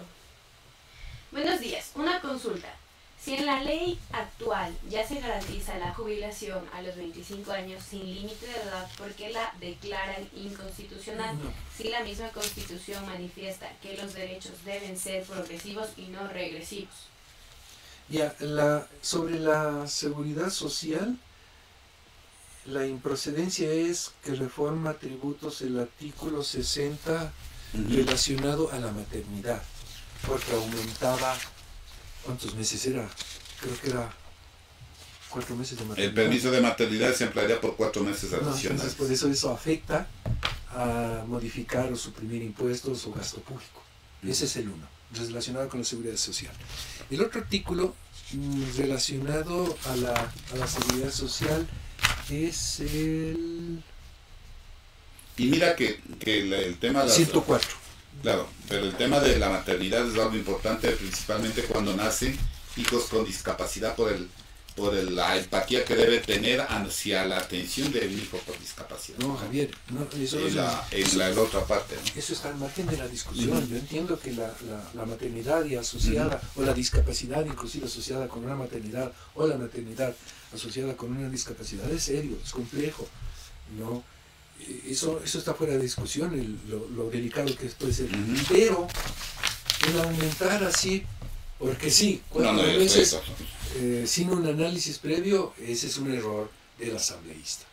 Ese es un error del asambleísta. ¿Qué es lo que observa la Corte Por Constitucional? Dios, lo que observa la Corte a la asamblea es Y lo fuerte. que dice la Corte, Es directamente aquí tenemos lo que indica la Corte Constitucional a la Asamblea y le dice, vamos a ver, que hay un texto que sí es importante.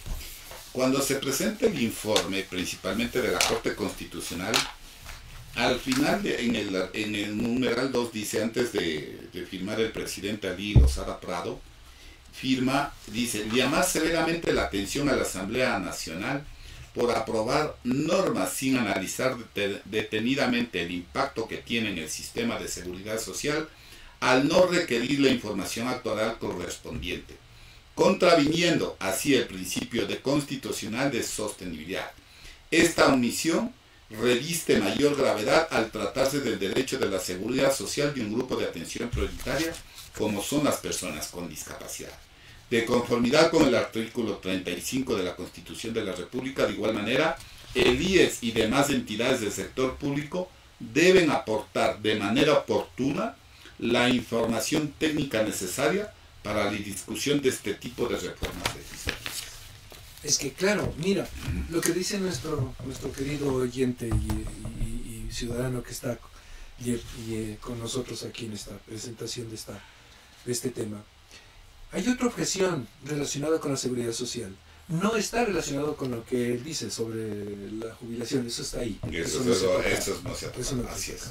Pero hay otro tema de la afiliación, relacionado a la afiliación voluntaria del Instituto Ecuatoriano de Seguridad Social. El proyecto de ley presentado por la Asamblea, el presidente de la República, en la parte pertinente dice, los aportes considerarán una rebaja del 50% del valor total de la afiliación voluntaria general. O sea, ahora es 80 y la idea es que sea 40 ya. dólares. Y la observación del presidente de la República y que sostiene también la Corte Constitucional, el Ejecutivo, y sostiene también la Corte Constitucional, es que dice la siguiente reflexión. Sobre lo expuesto, no se han determinado qué organismo estatal cubriría el 50% restante de la rebaja del 50% sobre el pago del aporte voluntaria. Su situación que transgrede lo dispuesto en los artículos 369 de la Constitución y 237 de la Ley de Seguridad Social. Entonces mira, si hay una rebaja para la afiliación voluntaria, ¿quién va a pagar el otro 50% de la afiliación voluntaria? Claro, de la voluntaria. Nada más, solo de la afiliación ¿Qué es lo que hay que aclarar? Hay personas con discapacidad que, por ejemplo, han sido cubiertos por los padres y los hijos, creo que cumplen 18 años y ya no pueden, no pueden seguir atendidos, salen. Y eso pasa en las discapacidades intelectuales, por ejemplo, principalmente, ¿no? Porque no pueden llegar a conseguir un trabajo fácilmente, es más difícil.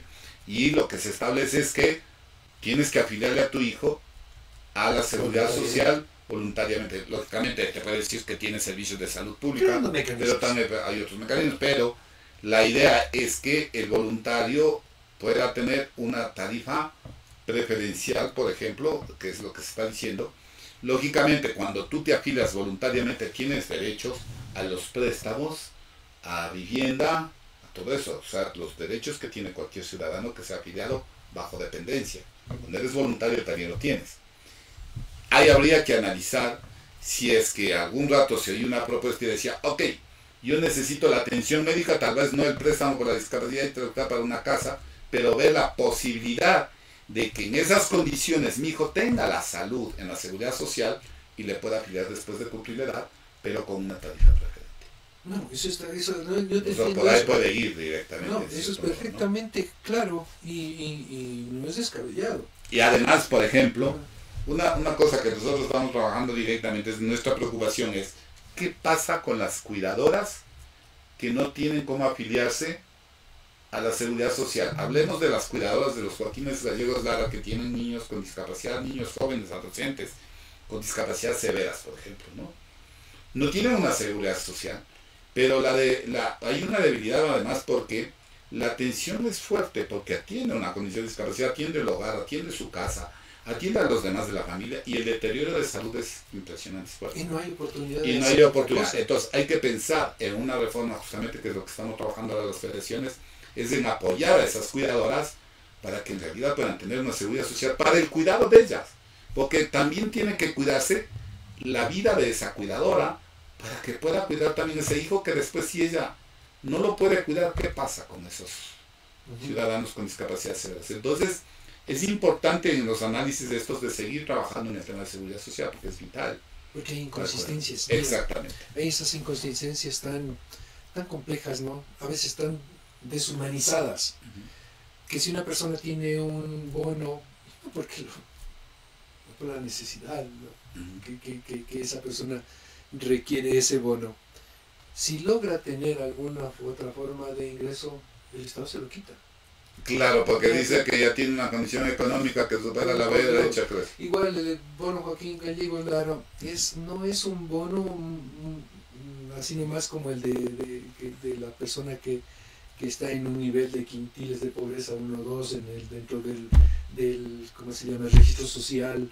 No, es otra cosa el bono Joaquín Gallegos Lara, como bien tú dices, una persona que necesita mucho más atención, más cuidado. Mucho más cuidado que era en cierto modo. Y que le puedan quitar, porque a través de algunos otros mecanismos pueda tener otro ingreso. No es justo. No, pero la idea es trabajar justamente en esa idea. Si tengo el bono Joaquín Gallegos Lara, ¿por qué no puedo emprender para que pueda sostener, por ejemplo, mi afiliación de la cuidadora y que no se le quite el bono y que se haga un análisis a 2 años plazo con un emprendimiento que genere economía? Y eso es lo que vamos a proponer las federaciones para que tenga esa sociedad, o sea, mejorar la economía, cuidado, atención. Un capital de enganche. Exactamente, pero y dependiendo de ese análisis no se contextúe y no se tenga la persona asustada de que si puedo emprender algo que me ayuda a generar, me lo quiten. Entonces, ver si esto genera la mejor economía, y en eso hay que trabajar también. Qué bien, Javier, por eso. Qué bien. Jamila, no sé si tenemos más. Sí, tenemos más preguntas. A ver, por favor, justamente nos dicen: bendiciones, amigos. Desde Bahía de Caracas considero que el artículo 4 de la Ley Orgánica de Discapacidades está de más, porque no beneficia realmente a los familiares de los respectivos grados de consanguinidad. Se la interpreta de acuerdo a intereses empresariales e institucionales del Estado. Analicen este artículo. Además, las organizaciones de personas con discapacidad deben beneficiarse de las rebajas de los servicios básicos para poder sostener nuestras asociaciones. Esa era directamente de la ley que salió, donde se decía que los servicios básicos eran fundamentales, parte de la exigencia para que se descuenten en las tarifas a las organizaciones que atienden. Ahora, cuando se hacen las exoneraciones, es un tema que estamos discutiendo, que estamos trabajando, dicen que están bajo cuidado. Hay que diferenciar lo que es atender y lo que es cuidar. Y eso el Estado tiene que definirlo muy claramente, y eso es lo que vamos a exigir dentro de una reglamentación, que hay que definir el cuidado y la atención. ¿Qué decimos? Exactamente. las organizaciones de la sociedad civil muchas veces se tenía apoyo directamente del Estado para su sostenibilidad, ahora ya no existe, pero hay que buscar la forma de que los municipios también participen dentro del gasto de lo que tienen sus presupuestos participativos, de promover esto. Pero principalmente la lógica dice, o sea, lo que dice el compañero es lógicamente lo que dice, eso hay que comenzarlo a trabajar para ir viendo que en esta norma no se hable solo del cuidado, sino de la atención.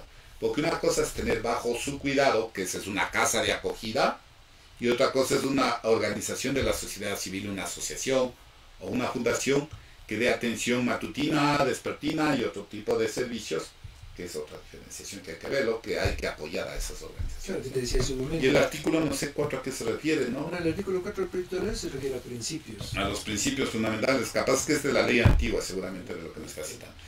Sí, ¿qué pregunta más tenías, Camilo? Para reformar la ley de discapacidades tiene que convocar a los presidentes de las asociaciones, organizaciones, fundaciones, por lo que ellos son los que saben de las necesidades. Tienen los socios la reforma de las personas que no saben que en un trabajo es realmente el territorio y que nunca en el Estado esté al frente en la dignidad. Es que es la consulta, la socialización de los procesos. Nosotros exigíamos al Ministerio de Salud en algún momento, por ejemplo, la socialización del nuevo baremo o del nuevo, la nueva acreditación de condición de discapacidad que ya se ha analizado, que se ha revertido en algunas cosas, hecho análisis, pero que es importante socializar cómo acreditas una condición de discapacidad. Mucho más también tiene que ser en una ley. Cómo promueves y asocias al territorio a que se vincula. No puede quedarse solo en la capital el conocimiento, y eso es real, porque muchos compañeros con discapacidad de provincias lo que van viendo, que se dedica o se hace convocatorias en la Asamblea Nacional y hay que traer a la gente de provincias, y mucha gente no tiene los recursos económicos para venir.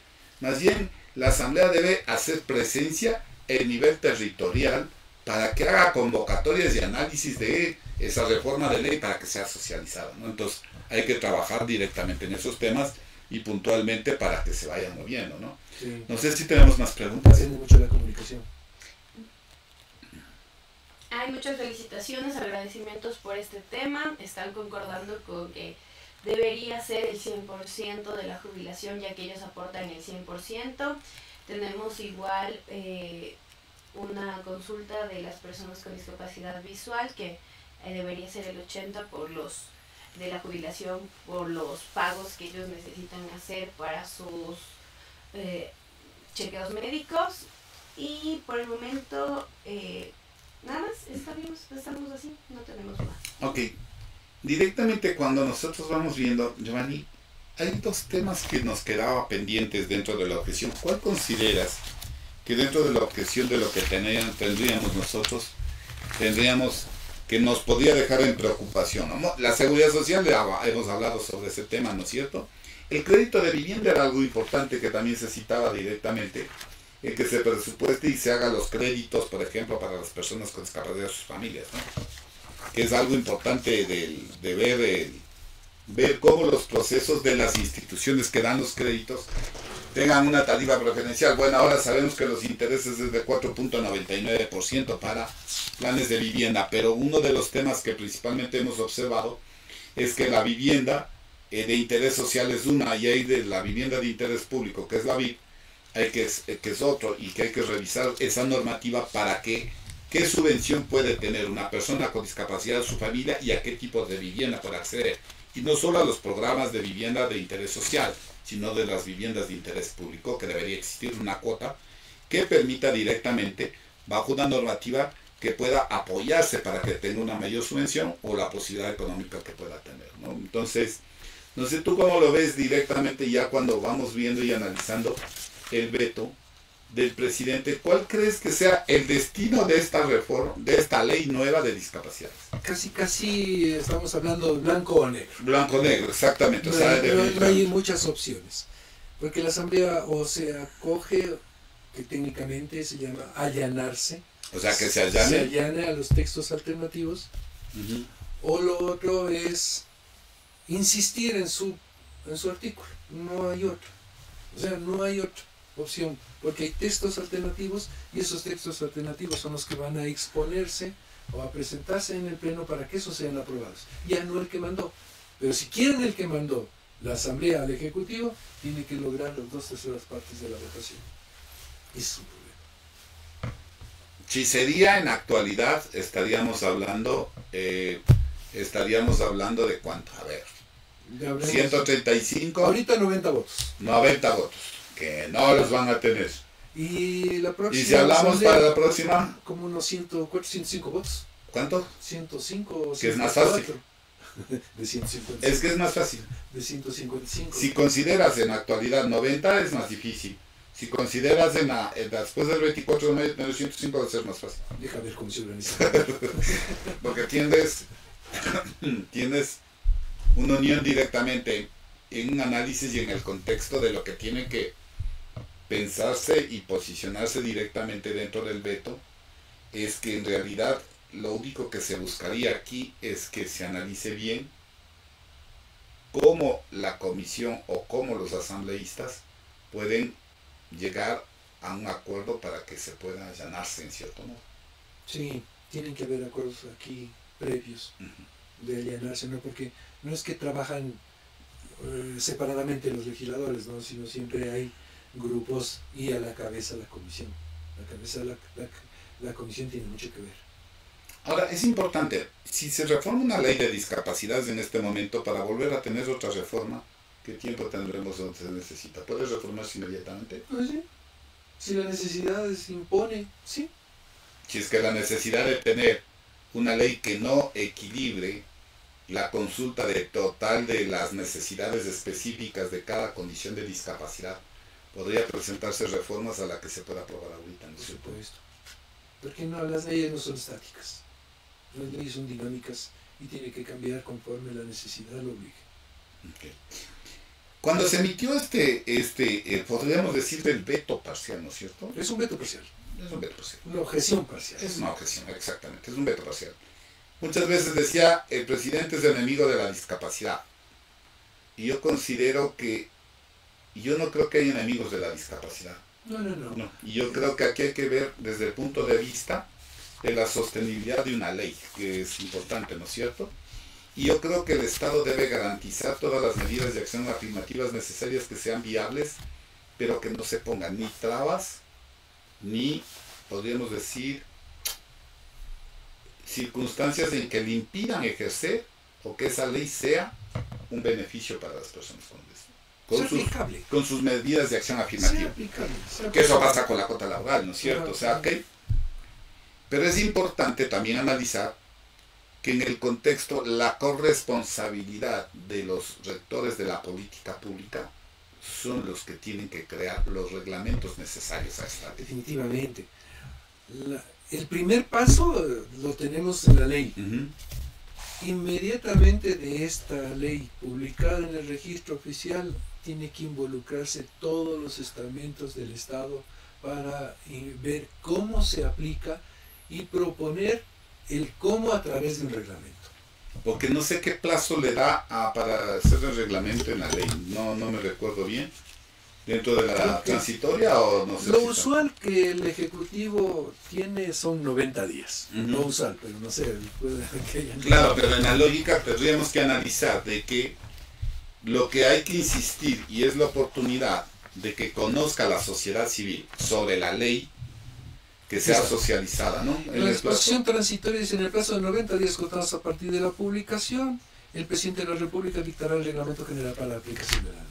Y ahí hay que trabajar directamente ya con el Ejecutivo, que quiere decir que tendríamos que trabajar con todos los ministerios y las instituciones de CDI, aduanas, vivienda, turismo, deportes, todos para que se regule y se reglamente de la mejor manera la ley. La aplicación. ¿Qué significa eso? Que la participación de la sociedad civil es importante en la reglamentación. Porque a veces sacan unas reglamentaciones que da pena, ¿no? Y dice, Dios mío, pero qué bueno lo directo, que tú hiciste ayer, que en la página web de la Federación se cuelguen todos estos documentos para que la población, especialmente la población con discapacidad, que es la más interesada, y sus familias, tengan esa oportunidad de revisar y plantear en la oportunidad que permite el reglamento viabilizar ciertas cosas. Claro, bueno, la idea de nosotros es, no sé si es que ya se pudo hacer la publicación, estábamos trabajando en eso. Nosotros hemos puesto en nuestro rotador en la página web de pnedi.org, que pueden encontrar ahí en el rotador nuestro, dice la ley de discapacidad 2025, y pueden descargar todos los documentos. Ahí está como un cuadro comparativo de los artículos, lo que dice la Asamblea, el veto, el informe de la Corte Constitucional, el veto del presidente, y ahí están todos los documentos que ustedes los pueden leer, que es importante que la gente lo lea, ¿no? Lamentablemente ponerlo en lengua de señas es muy difícil porque es un documento bastante extenso. Por ejemplo, el análisis, todos los documentos son muy extensos. Solo el análisis del cuadro comparativo tiene más de 360 hojas, pero que es importante a veces que uno pueda enterarse de ciertos detalles, de ciertos artículos que son de interés propio, por ejemplo, ¿no? Por ejemplo, los compañeros de la Federación de Sordos hablaban de que no estaban de acuerdo con el texto, principalmente en el tema de la discapacidad auditiva, y que se hizo unas observaciones por medio de Consejo para la Igualdad, pero que no se había tomado en cuenta, y que ellos insistían que se debe tomar en consideración y revisarse. Entonces decíamos, la oportunidad es esa, de poder revisar los textos. En realidad va a tratar de mejorar de pronto algún rato una reforma, o ver la modulación de la norma por medio del reglamento. Pero que el reglamento... No modulación, ¿no? No, perdón, esto no es la palabra modulación, sino... La viabilidad. La viabilidad, perdón, la viabilidad de la mejor manera que permita que esa reglamentación pueda acoger, en cierto modo, ciertos vacíos que podría ser importante. Por eso es importante en que, si analizamos la ley aprobada como quedaría, es importante que los ciudadanos con discapacidad y sus familias lo vean, lo lean y hagan propuestas que son interesantes dentro de la reglamentación que podemos promover con los ministerios. ¿Qué significa?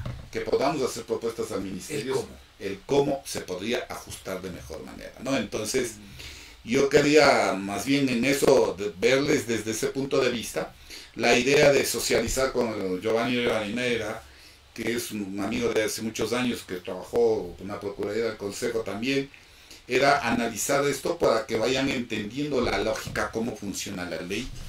Creo que el funcionamiento parlamentario que tiene la Asamblea es un funcionamiento de años, no ha variado mucho, porque en realidad no ha variado mucho. ¿Cómo aplicas la ley? Ahí es otro debate que ahí esperamos contar contigo, que ahí es de haber sanciones, ¿no? ¿Quién sanciona y quién no debe sancionar? Pero si vamos al COVID, las sanciones van desde leves, graves, gravísimas en el COVID directamente, ¿no es cierto? Dependiendo. Y tenemos que por discriminación existen un montón de sanciones directamente, ¿no? Y se puede aplicar la norma y la ley de acuerdo al COVID y ver cómo se puede aplicar. Discriminación de privación de libertad de hasta 3 años. Exactamente. Entonces existen esas normas que violan los derechos de las personas con sus familias, y que en muchos casos muchas personas han tenido que soportar esa violación de derechos por no tener recursos a veces económicos para tener un abogado, o por las circunstancias de conflictos, podríamos decirse, económicos que tienen las familias, y principalmente cómo enfrentarse ante las autoridades que violan sus derechos, ¿no? Y no los derechos están en el Estado, sino está en el Estado. Está en los gobiernos autónomos descentralizados, el no cumplimiento, por ejemplo, hablemos de las normas, las ordenanzas, y no se aplica la silla vacía, por ejemplo, para propuestas de proyectos que son importantes. Los procesos de participación ciudadana. Los presupuestos mismos. Exactamente. Los PDOIT no llegan a la realidad de los análisis de los municipios, los consejos provinciales. Entonces hay que trabajar en todo eso. No sé si tenemos la confirmación o alguna pregunta más. El día de mañana va a estar colgado en nuestro rotador, pueden verlo en fenedip.org, que es nuestra página web. Igual nosotros vamos a hacer una publicación a través de nuestras redes sociales para que puedan acceder en el link. Entonces, por favor, para que el día de mañana estén pendientes, porque justamente nos están pidiendo el link.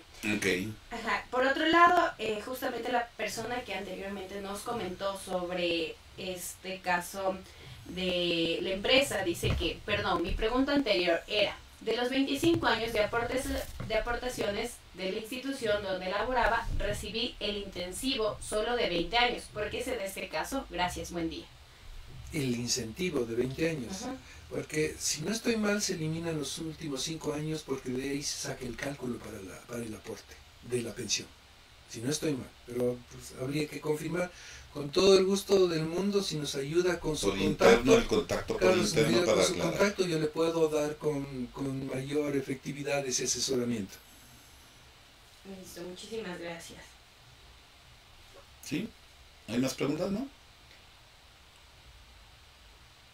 ¿Por qué no se pone el 1% de porcentaje de tarifa, tasas a los ingresos que se obtienen del petróleo, exportaciones, etcétera, para abastecer de insumos, equipos, medicinas y tratamientos por enfermedades raras y catastróficas?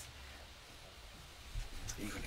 Ahí es complejo directamente, sí, y es una buena opción porque definitivamente poder atender a enfermedades catastróficas que muchas veces no son atendidas tan efectivamente y se espera el poder ayudar principalmente en eso, que son propuestas que se puede presentar dentro de un proyecto de ley para poder atender. Ahora, lógicamente, la administración del sistema de salud pública es el que tiene que ser efectivo. El sistema mismo. El sistema propiamente, que debe ser atendido directamente.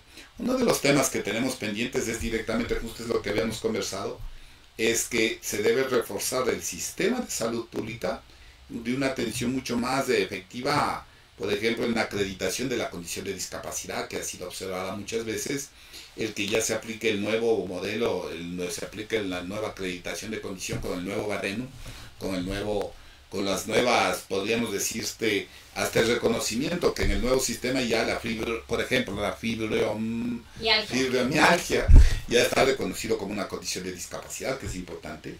Entonces, es importante trabajar en esos procesos, pero lo que sí pedimos es que el Ministerio de Salud, con su Dirección de Discapacidades, que sí hemos tenido personas que nos han apoyado mucho ahí, hay que trabajar en la socialización para que conozcan las organizaciones de la sociedad civil, porque en cierto modo puede recalificarse, puede ser muy importante ahora en la actualidad por el reconocimiento de esas condiciones.